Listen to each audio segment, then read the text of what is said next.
جی بالکل، میں آپ کو بتاتا چلوں کہ 10 سال سے ٹوٹ پھوٹ کا شکار حلہ روڈ ہے، جو کہ جس کا کام تو شروع کر دیا گیا مگر کسی وجہ سے پھر روک دیا گیا۔ میں یہاں پر آپ کو بتاتا چلوں کہ یہاں کا سیوریج کا گندا پانی اور بارش کا پانی اتنا زیادہ ہو کہ لوگوں کو گزرنے کے لیے بڑی مشکلات کا سامنا کرنا پڑ رہا ہے۔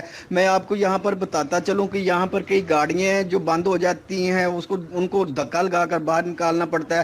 یہاں پر میں آپ کو بتاتا چلوں کہ اس علاقے کے اس روڈ پہ جب بھی جو کوئی گندا پانی یا بارش کی وجہ سے پانی جمع ہو جاتا ہے تو ٹی ایم اے کے عملے کو اطلاع دی جاتی ہے۔ ٹی ایم اے کا عملہ جو ہے، جو پیسے کے بغیر کام نہیں کرتا، صفائی کے بعد 50-100 روپے جو ڈیلنگ کرتا ہے وہ اہل محلہ سے یا تاجروں دکانداروں سے مطالبہ کرتا ہے کہ 10,000 15,000 کتنے بھی ڈیل ہو جاتی ہے، پھر وہ کام کرنا شروع کرتا ہے۔ میں آپ کو یہاں پر بتاتا ہوں کہ آپ دیکھ سکتے ہیں سی ٹی نیوز کی سکرین پر کہ لوگ بڑی مشکل سے یہ سڑک پار کراس کر رہے ہیں۔ یہ گاڑیاں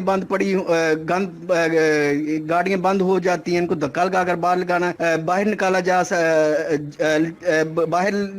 جا رہا ہے۔ میں یہاں پر آپ کو یہ بھی بتاتا چلوں کہ یہاں کے جو لوگ ہیں اپنے پیاروں کی میتیں بھی جو ہیں وہ یہاں سے نہیں گزار سکتے۔ میں آپ کو یہاں پر یہ بتاتا چلوں کہ اگر ایمرجنسی کوئی مریض کو ادھر سے کوئی مریض کو ایمبولینس کے ذریعے لے جانا پڑے تو ایمبولینس ادھر نہیں آ سکتی۔ اگر کوئی اللہ نہ کرے کوئی ڈکیٹی یا کوئی ایسی واردات ہوتی ہے، کوئی مقامی پولیس کو مشکلات کا سامنا کرنا پڑتا ہے۔ میں یہاں پر آپ کو بتاتا چلوں کہ اہل علاقہ نے اسسٹنٹ کمشنر پتوں کی ڈی سی او قصور اور وزیر اعلیٰ پنجاب سے نوٹس لینے کا مطالبہ کیا ہے۔